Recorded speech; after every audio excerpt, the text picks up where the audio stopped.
Hey guys, welcome back to the channel for Ettore bulb changing tool thing, part 2. One of what I like to call the alien lights, those things, the weirdo LED light bulb that I hung up with this tool like a year ago, has died.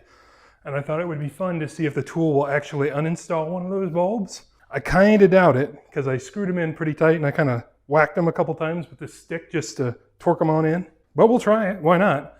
I think it's going to be a fun little 3-minute video or whatever to tinker with.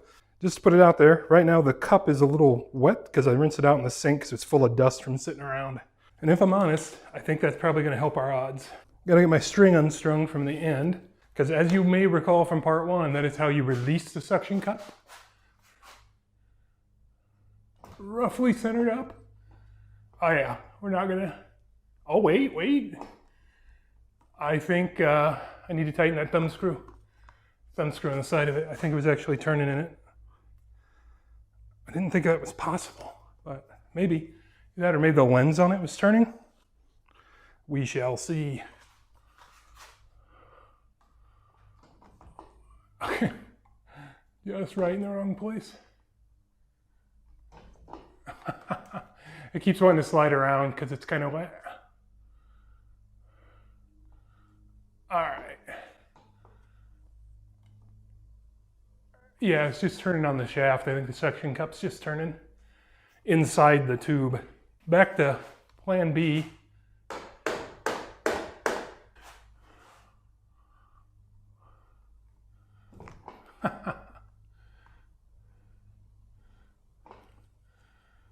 There we go. Like most things, just hit it with a stick and it'll be fine. Get our new up there and be prepared to be blinded.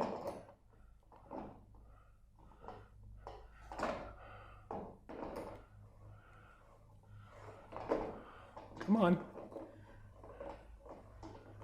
Yeah, the actual bulb socket is not installed very well to the ceiling, which doesn't help. There we go. Hey. And I ordered the right color shade, I think. Good news. Sweet. So there you have it. Long stick with suction cup still wins.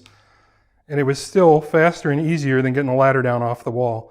And including going down to the basement to get this thing, I'm in this job less than 10 minutes. So I still like this tool. I will link it in the description, as well as the original review I did on it, as well as the alien lights. I had some problems with the alien lights, I still do. But for what they cost, the light output on them is awesome. So tangentially sort of updating that review. Anyway guys, thanks for stopping in for this video. Catch you on the next one. I'm Max, that's Saddington Bear, and we make videos like this all the time. Here are a couple links to some other videos we've made, and we really appreciate you guys stopping in.